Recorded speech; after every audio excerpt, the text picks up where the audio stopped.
Hello and welcome back to Get Up and Game. My name is Josh, and today we are going to take a look at the Rogue announcement article. Now, surprise, surprise, I am very, very excited about this new X-Men hero. And I have to say, out of all the ones that we sort of expected to see early on in the life of the X-Men and Marvel Champions, this was probably the one people were most curious about how they were going to handle her powers. I've heard designer Caleb Grace say in an interview before that when you design a hero for this game, there's a million different ways you could go. And that's certainly true. And I think most of the time they pick the right one. They go down the right path. And here, we always see a lot of speculation about what it's going to be like. And most of the time it ends up being a lot simpler than what we expected. And it just works so well. So let's just dive right into this. I wasn't able to do a first impressions this time. I've been busy for a few days eating spicy wings. If you haven't watched that video, check it out. But I'm happy to have found a spare few minutes to take a look at this article. I've been thinking about this hero for a few days, and the potential is just staggering. But if you haven't seen her, we'll go through her cards. So on her alter ego side, she is Anna Marie. She has 3 recoveries, 6 hand size, 11 hit points. So pretty standard. Her hit points are a little bit on the higher side, which is nice.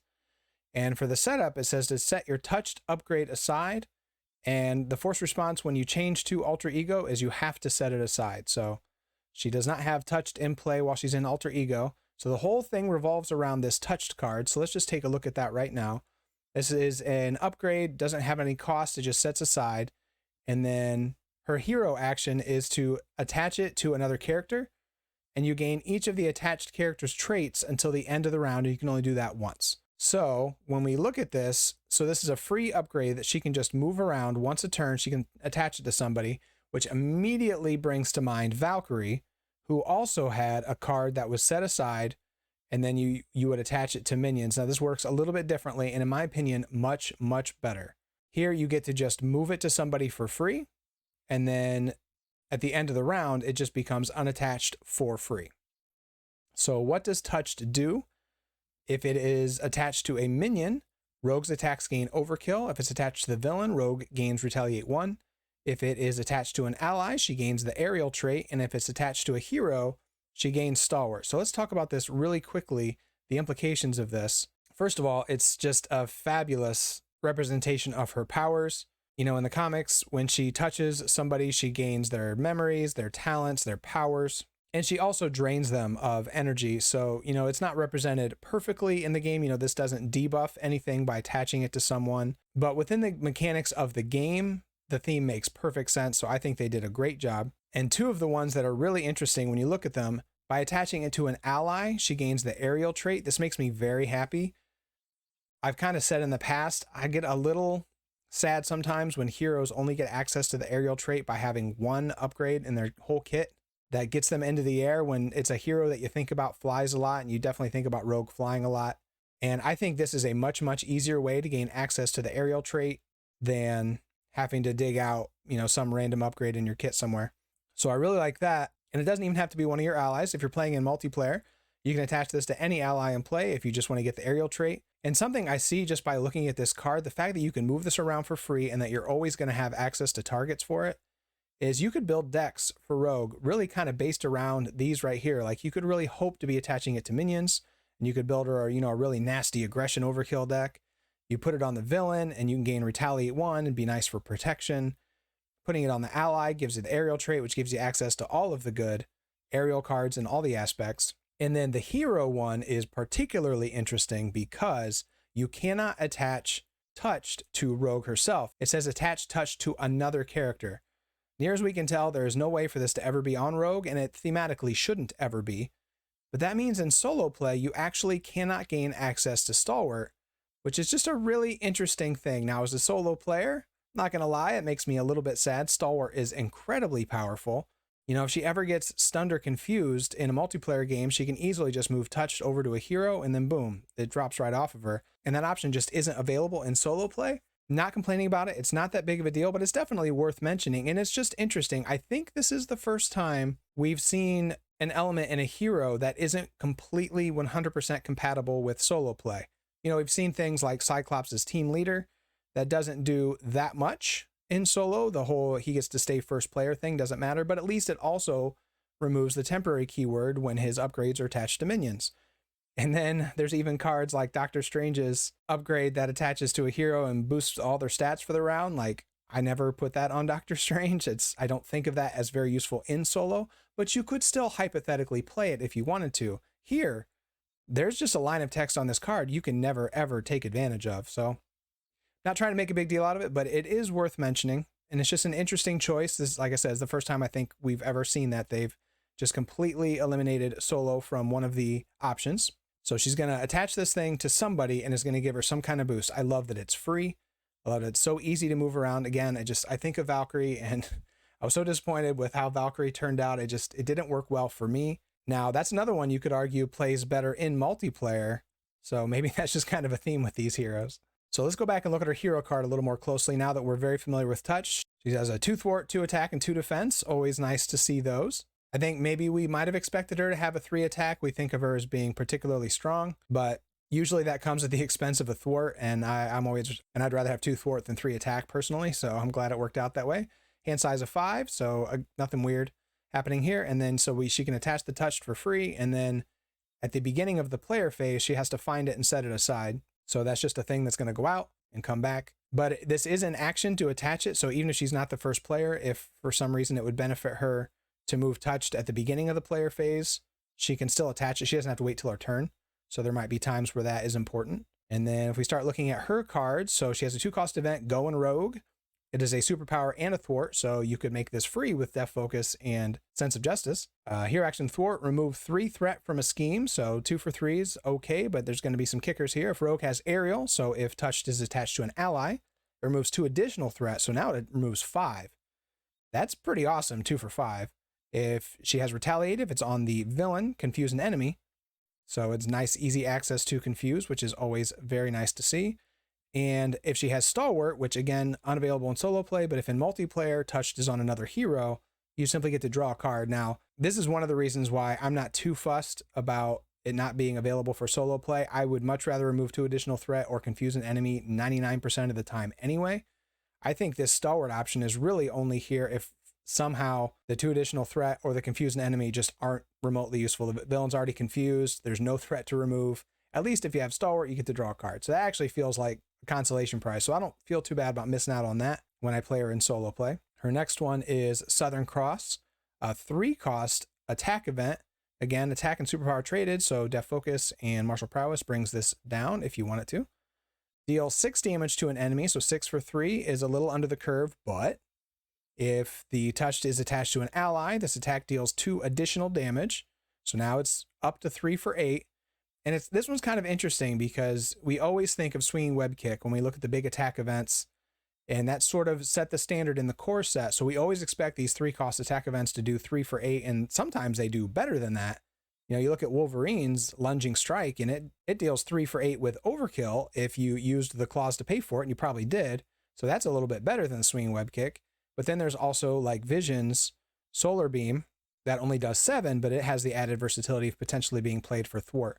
So this one kind of falls in the middle, I guess. You know, if you want it to be 3 for 8 and you've got access to an ally, it can be.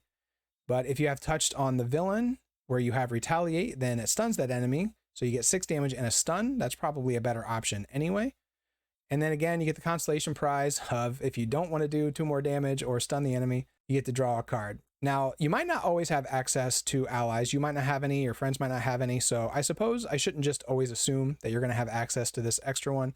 But in all the X-Men games I've played anyway, I definitely like having allies in play. They just work so well together. So I imagine you're going to want allies, but that isn't a guaranteed option. But the retaliate is a guaranteed option. You're always going to be able to put touched on the villain if you want to. So that is her big attack card. And then we get to usually the card I'm the most excited about these days to see in these hero previews. I love the hero defense cards. They're so powerful and so cool. So we have the 1-cost Bulletproof Belle. Defense and superpower.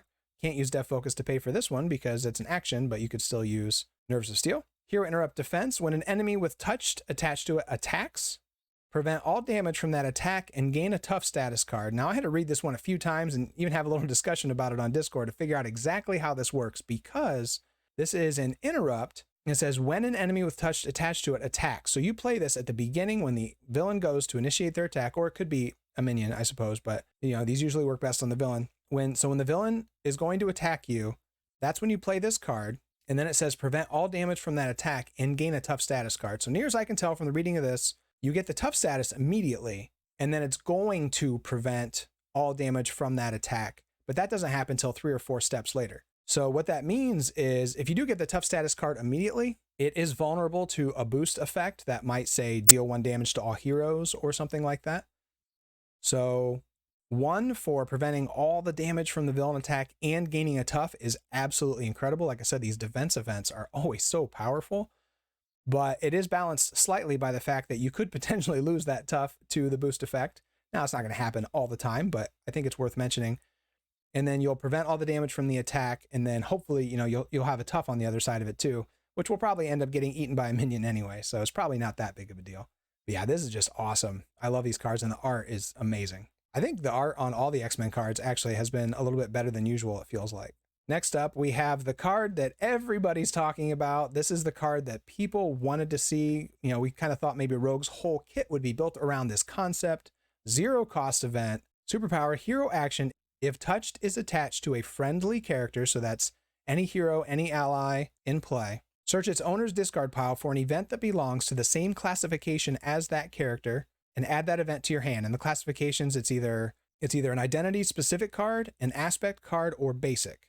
So depending on where you have touched, if you have it on another hero, you can go into their discard pile and get one of their hero specific events and add it to your hand. If it is on an aspect ally, you can go into the owner's discard pile and get, say it's on the Wolverine ally aggression, you can get an aggression event and add it to your hand. Or if it's on, say, Angel, a basic ally, you can go into their discard pile and get a basic event. So likely you're wanting it to be on the hero, so you can get one of their powerful hero events.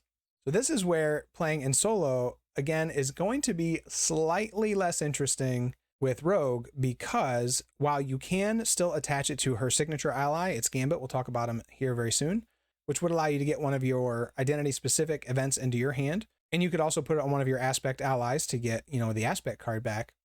But what this allows you to do is to put it on another hero. You could put touched on player B, who's playing, say, Spider-Woman, and go into her discard pile and get pheromones out of there, and then you could play that. And then that sets up player C, who's playing Miles Morales, very nicely for an Arachnobatics. Things like that. Like, I'm sure even in just the few days that this article has been out, there are so many people talking about the potential combos for this, so I won't list a bunch here. But there's a lot, and it is insane.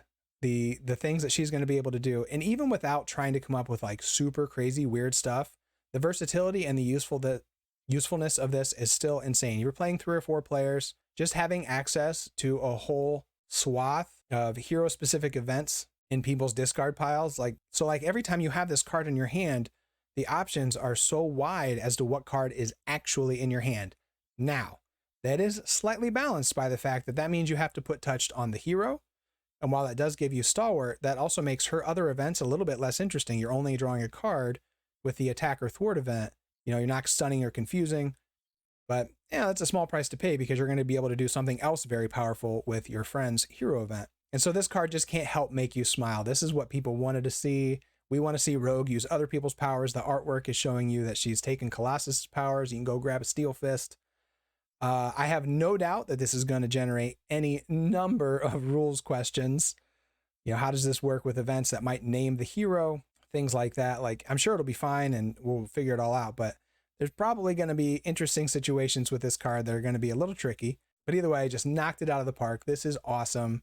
And yes, I'm still excited to play this in solo because it still gives you access to your discard pile, which I love. So that doesn't bother me much at all. And next we have another awesome card, 2-cost event, energy transfer, superpower, hero action, attach touched to a character other than Rogue and deal 2 damage to that character, heal 2 damage from Rogue and ready her. And you gain each of the attached character's traits until the end of the round. So there's a couple things here. One, I very much neglected to talk about the fact that when you attach touched to another character, you gain their traits. Kind of glossed over that incredibly, hugely important bit that you can easily give Rogue Avenger, Champion, Web Warrior, Criminal, I suppose, if you wanted to. And that also just opens up such a wide world of deck building options. You could easily build Rogue in an Avenger deck because all you have to do is play Blade on the first turn, slap touched on it, and now you have access to all of the Avenger cards. And you can do the same thing with, name your favorite team here. So that's awesome. She has access to the entire card pool. So that makes her very unique as well. And what this does for her is this allows her to move touched during the course of the round. Now, as far as we know, this is the only way. We probably haven't seen all of her cards. Feels like there's at least a couple more that we haven't seen. So as far as we know, this is the only way to move touched other than your hero action of choosing it. And it's probably going to want to put it on an enemy because it deals 2 damage to that character, but you don't have to, because if you really wanted to, you could, for example, move touch to one hero, play superpower adaptation to get a card out of their discard pile, then play energy transfer to move this to a different hero, play another copy of superpower adaptation, assuming she has more than one in her kit. I'm hoping for 3, to be honest. And then now you have 2 different hero-specific events from 2 different heroes in your hand. The trade-off is you would be doing 2 damage to the other hero, so that's why it's probably going on an enemy, but doesn't mean you have to. And that does allow you to heal and ready. So you get so much out of this. For 2 costs, you get to deal 2 damage, heal 2, and ready. That feels pretty fair. And that also allows you to adjust the touched if for whatever reason you want it somewhere else. Maybe you drew some cards in the middle of your turn and now it would be more useful to have it somewhere else, things like that. So I mentioned earlier that, normally when she touches somebody, she debuffs them, she drains them of their energy. So at least we do see that represented in her kit here. This is a way to use touch to deal some damage. So that's a nice thematic implication there as well. Glad they got that onto a card. So this is just a really, really interesting and helpful card. And the other interesting implication of this card is when you move touch the first time, you gained all of that character's traits until the end of the round. And then when you move touched this time, you gain another character's traits to the end of the round. So if you really need Rogue to have Avenger and Guardian, you could get both in the same turn. So that's another thing this does for you. So it's almost hard to even think about all the different things Rogue can do. It's just fascinating. She is going to be endlessly interesting. And she's one of those heroes that is always going to get better. Every time a new hero comes out, Rogue gets a few more events to play with and just always has access to all the best cards in people's discard piles. It's pretty amazing what they have done here. And the final card for Rogue is, of course, her ally Gambit. 3 cost, 2 thwart, 2 attack with 3 health, which is nice. He enters play with 3 charge counters, and when he attacks, you remove a charge counter from him to deal 1 damage to an enemy. So he's going to hit somebody for 2, and then you can ping 1 wherever you want to. So thwarting definitely becomes less interesting with him just because you want to use up those charge counters probably. Chumping with him is also slightly less interesting because, again, he has 3 counters, so you probably want to make use of all 3. So he's pretty straightforward. I think everything we'd expect from a Gambit ally, but definitely going to be nice to have. So that's all the cards that we've seen for Rogue so far. Now, one thing we didn't see, and we usually do for these hero previews, is a way to buff her stats. I said earlier, we kind of expected her to have a higher attack maybe, or even a higher defense, since she is pretty much invulnerable. But my guess, if I were predicting one, is that we will see some kind of upgrade, and it might be pricey, that depending on what touched is attached to, that could buff one of her stats. Like say it's attached to an ally, she gets +1 thwart. If it's attached to a minion, she gets +1 attack. And if it's attached to the villain, she gets +1 defense. I think that would make a lot of sense. So it would be really cool to see one of those. And we can also safely assume that she has an alter ego support of some kind. And I don't really have a guess for what that looks like, but it usually draws cards or shuffle cards back in or heals. So something along those lines. And if energy transfer counts as her sort of cheaper attack card, usually heroes have sort of a medium range attack card and then the big heavy hitting attack card.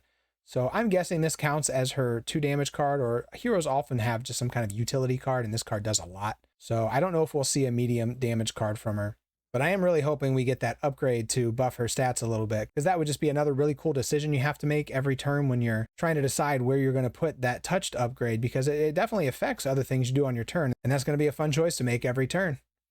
All right, and she came in protection, so let's go ahead and look at those cards. We finally see Iceman in the game, Bobby Drake, 3 cost ally in protection, 1 thwart, 2 attack.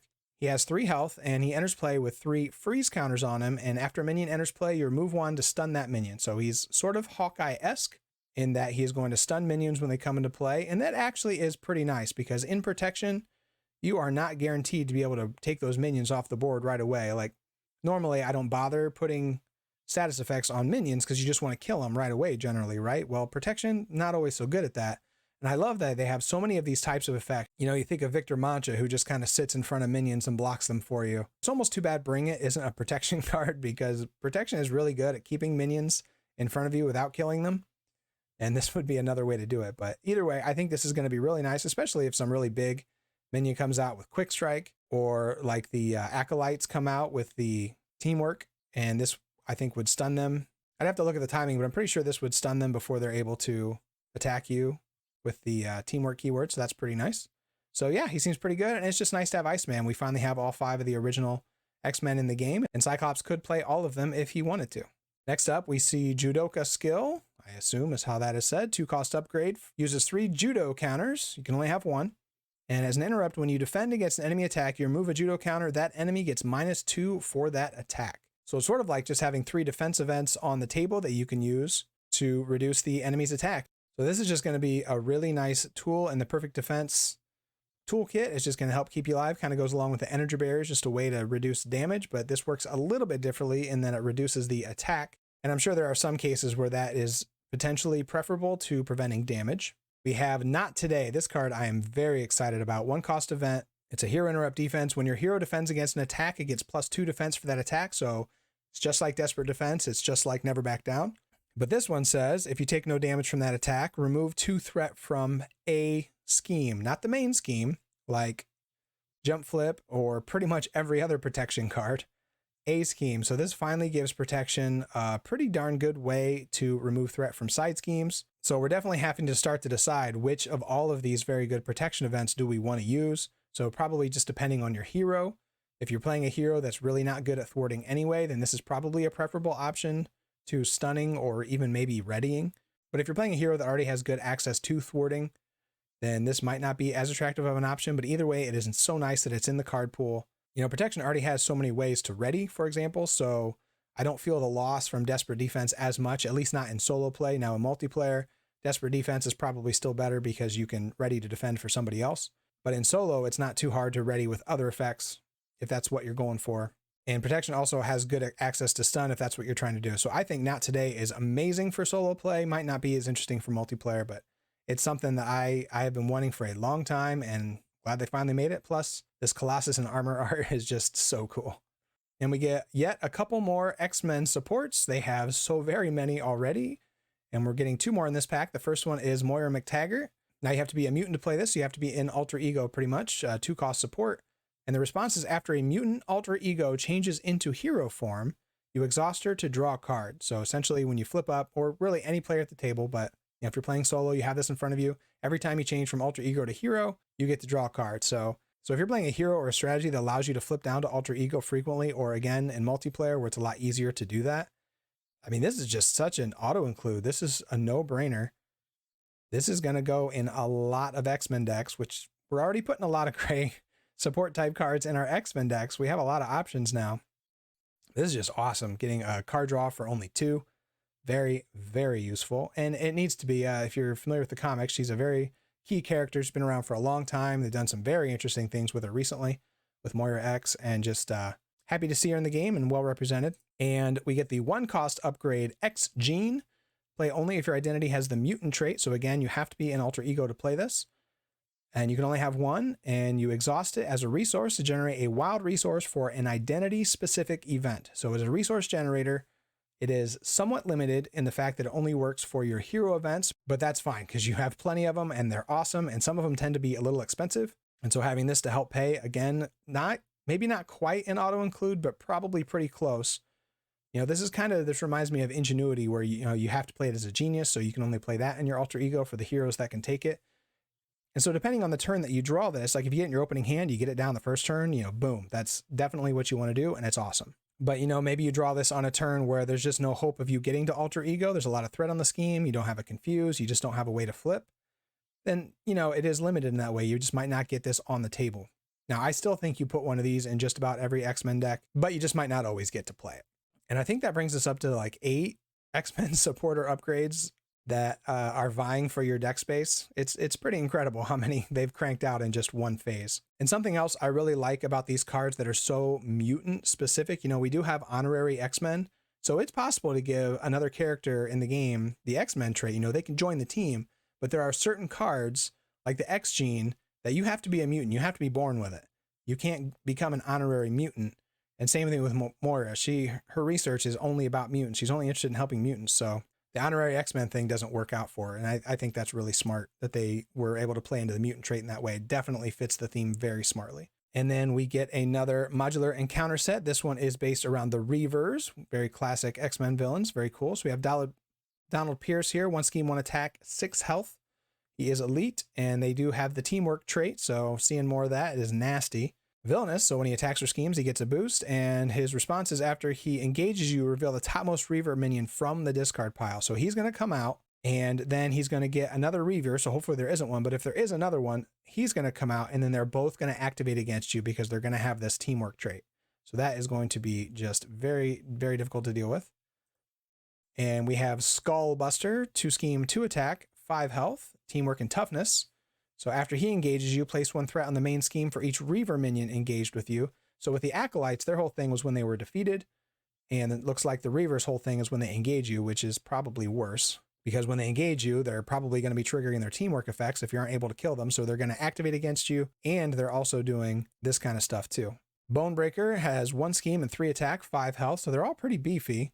He also has toughness with teamwork, and after he engages you, you take 1 indirect damage for each Reaver minion engaged with you. So they definitely want to build up, and this one's going to deal damage to you. The last one adds threat, so you cannot let these guys hang around. They're all going to be activating when they come into play. If there's more than one, and they're all going to be doing their effects get worse and worse. This looks really, really tough. It looks really cool. We have Wade Cole here, 1 scheme, 2 attack, 3 health, teamwork. At least he doesn't have toughness. This must be the wimp of the group. When revealed, search the encounter deck and discard pile for a copy of the Cybernetic Enhancements attachment and attach it to Wade Cole. Okay, maybe he's not the wimp because he gets cybernetic enhancements that go on a minion. Otherwise, this card gains surge, but he's just going to come out with it. And he just can't take damage. Okay, that's nice. And that's particularly bad because you got to get rid of these guys fast. And then you've got this guy sitting in front of you that you can't damage. But after he attacks, you do discard it. So he's going to come out and you're going to go put that on him. But then if he does do his teamwork thing, then he's going to hit you for 1 extra, and then that's going to go away. If he doesn't get to do his teamwork thing, then he's going to be still in play for the next turn. If you reveal another one, then they're all going to attack you. So the timing of this one's going to be really interesting. So that's everything we've seen from Rogue, and that is going to be the end of the X-Men cycle, the first X-Men cycle. Now, we all but know that we're getting, at least 1 or 2 more cycles of X-Men. They're going to knock out a whole bunch right up front, but it's going to be a while. This one comes out in February, and then presumably the next campaign box maybe in April. So we have our 8 X-Men. We're going to have plenty of great stuff to play with for quite a while before we see whoever's coming next, whether it's X-Force or another round of sort of core team member X-Men or something else, who knows. But now that we've seen everything, I just feel like it's probably just will need to be a whole video on its own, but it's just amazing how well they did with the X-Men. We still have to play with Gambit, we still have to play with Rogue, but we've seen their cards, we have a pretty good idea of how they work, and they look so good, and all of them have been so good. This game just gets better and better every single time they announce one of these characters. We've never gotten one that it's just like, oh, kind of feels like they're running out of ideas. It's just like, nope, here's a bunch of cool new stuff. And this one in particular, I think, is going to have people busy for a long time, coming up with all the different combos you can do by giving her different traits, all the different combos you can do by pulling other heroes' cards out of their discard pile. Will this be the hero that finally gets me to start playing two-handed solo? Well, we'll see. But either way, I think she'll be perfectly fine in solo. You miss out on a couple things. I don't think it's a big deal. So I'm very excited. For me, between her and Gambit, probably still going Gambit. He plays so well into my style. I love the alter ego stuff, but definitely very excited for Rogue as well. And I'll be very curious to hear from you in the comments what cards you're most excited to pull out of other people's discard piles. What kind of decks are you interested in building with her by giving her different traits? And just let me know how excited you are about Rogue. I want to thank you for joining me, and I hope to see you next time we get up in game. Take care, folks. Bye-bye.